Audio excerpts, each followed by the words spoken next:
First on report. നേതൃത്വവുമായി ഇടഞ്ഞു നിൽക്കുന്ന ശശി തരൂരിനെ അനുനയിപ്പിക്കാൻ ഹൈക്കമാൻഡ്. രാഹുൽ ഗാന്ധി ശശി തരൂരുമായി സംസാരിക്കും. കൊച്ചിയിൽ നടന്ന KPCC മഹാപഞ്ചായത്തിൽ ഉണ്ടായത് അവഗണനയല്ലെന്നും തെറ്റിദ്ധാരണ മാത്രമാണെന്നും തരൂരിനെ ബോധ്യപ്പെടുത്തും. പാർലമെന്റിന്റെ സമ്മേളനം നടക്കുന്നതിനിടെയാണ് പ്രശ്നപരിഹാരത്തിന് നീക്കം. നോബൽ മാരിക്കാരനുണ്ട് കൂടുതൽ വിവരങ്ങളുമായി. നോബൽ മാരിക്കാരൻ, ശശി തരൂരിനെ ഒരു പൈലറ്റ് പ്രസംഗകനാക്കി മാറ്റിയതിലാണ് തരൂരിന് അതൃപ്തി. രാഹുൽ ഗാന്ധിയുടെ സാന്നിധ്യത്തിൽ പ്രസംഗിക്കാനായിരുന്നു തരൂർ ശ്രമിച്ചത്. പക്ഷേ തരൂര് രാഹുൽ ഗാന്ധി എത്തുന്നതിന് മുമ്പ് തന്നെ പ്രസംഗിച്ച് പോകേണ്ടി വരുന്ന സാഹചര്യമുണ്ടായി. ആ അവഗണനയിൽ ഒരു അതൃപ്തിയുണ്ടെന്നാണ് മനസ്സിലാക്കുന്നത്. അനുനയിപ്പിച്ച് വഴിക്കാക്കാം എന്നതാണോ നേതാക്കളുടെ തീരുമാനം? നീക്കങ്ങൾ തുടങ്ങിയോ? നോബൽ.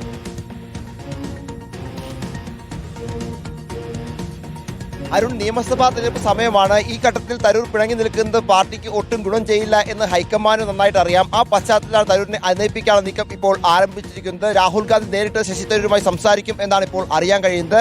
28-ന് പാർലമെന്റ് ബജറ്റ് സമ്മേളനം ആരംഭിക്കുകയാണ്. ഈ സമയത്ത് ഒരുപക്ഷെ 28 അല്ലെങ്കിൽ വരും ദിവസങ്ങളിലോ കൂടിക്കാഴ്ച ഉണ്ടാകും എന്നതാണ് ഇപ്പോൾ അറിയാൻ കഴിയുന്നത്. പ്രധാനമായും തരൂരിനുണ്ടായ അതൃപ്തി എന്ന് പറയുന്നത് കൊച്ചിയിൽ നടന്ന മഹാപഞ്ചായത്തുമായി ബന്ധപ്പെട്ടാണ്. അന്ന് രാഹുൽ ഗാന്ധി തരൂരിന്റെ പേര് പറഞ്ഞില്ല എന്ന് മാത്രമല്ല, നേരത്തെ ഒരു പൈലറ്റ് പ്രാസംഗികൻ മാത്രമാക്കി മാറ്റുകയും ചെയ്തു. വേണ്ട രീതിയിലുള്ള പരിഗണന അന്ന് വേദിയിലും രാഹുൽ ഗാന്ധി തരൂരിന് കൊടുത്തില്ല എന്നാണ് അദ്ദേഹത്തിന്റെ ആക്ഷേപം. അദ്ദേഹം അത് പ്രകടിപ്പിക്കുകയും ചെയ്തിട്ടുണ്ട്. അതിന്റെ ഭാഗമാണ് കഴിഞ്ഞ ദിവസം ഹൈക്കമാൻഡ് വിളിച്ച യോഗത്തിൽ അദ്ദേഹം എത്താതിരുന്നത്. ഇന്നലെ കോഴിക്കോടും അദ്ദേഹത്തിന് ചില പ്രശ്നങ്ങൾ ഉണ്ട്, താൻ പാർട്ടിയിൽ പറയുമെന്ന് അദ്ദേഹം വ്യക്തമാക്കുകയും ചെയ്തിട്ടുണ്ട്. ഈ പശ്ചാത്തലത്തിലാണ് എന്താണെങ്കിലും ഈ വിഷയം എത്രയും വേഗം പരിഹരിക്കണം എന്ന തീരുമാനത്തിലേക്ക് ഹൈക്കമാൻഡ് എത്തിയിരിക്കുന്നത്. കാരണം തരൂർ ഇനിയും എന്തെങ്കിലുമൊക്കെ പ്രശ്നങ്ങൾ ഉണ്ടായിക്കഴിഞ്ഞാൽ അത് വലിയ തരത്തിൽ ബാധിക്കും. പ്രത്യേകിച്ച് BJP അത് ആയുധമാക്കും എന്നും കോൺഗ്രസിന് അറിയാം. ആ പശ്ചാത്തലത്തിൽ രാഹുൽ ഗാന്ധി നേരിട്ട് കണ്ടുകൊണ്ട് അന്ന് നടന്നത്, രാഹുൽ നേരത്തെ ഇതിൽ കഴിഞ്ഞ ദിവസം ഹൈക്കമാൻഡ് തന്ന യോഗത്തിൽ വ്യക്തമാക്കിയത് താൻ ഒരു കാരണവശാലും അദ്ദേഹത്തെ ശശി തരൂരിനെ അവഗണിച്ചതല്ല, തനിക്ക് കിട്ടിയ ലിസ്റ്റിൽ തരൂരിന്റെ പേരുണ്ടായിരുന്നില്ല എന്നാണ് രാഹുൽ ഒരു കാരണമായി അതിന് ഒരു വിശദീകരണമായി നേതാക്കളോട് കഴിഞ്ഞ ദിവസം പറഞ്ഞത്. എന്താണെങ്കിലും ഇതേ കാര്യം ശശി തരൂരിനോടും അദ്ദേഹം വ്യക്തമാക്കും എന്നാണ് അറിയാൻ കഴിയുന്നത്. നേരത്തെ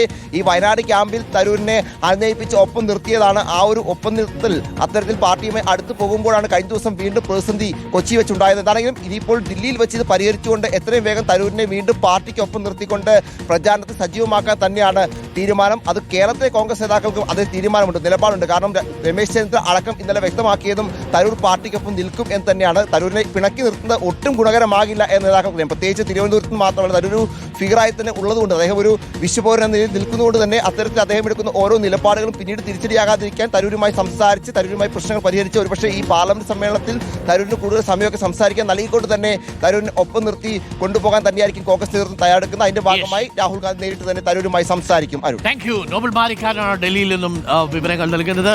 തരൂരിനെ അനുനയിപ്പിക്കാൻ തന്നെയാണ്, പ്രത്യേകിച്ച് നിയമസഭാ തെരഞ്ഞെടുപ്പിനിടയിൽ വീണ്ടും ഒരു മറുവിസ്മയത്തിന് കോൺഗ്രസ് എന്തായാലും താല്പര്യപ്പെടുന്നില്ല.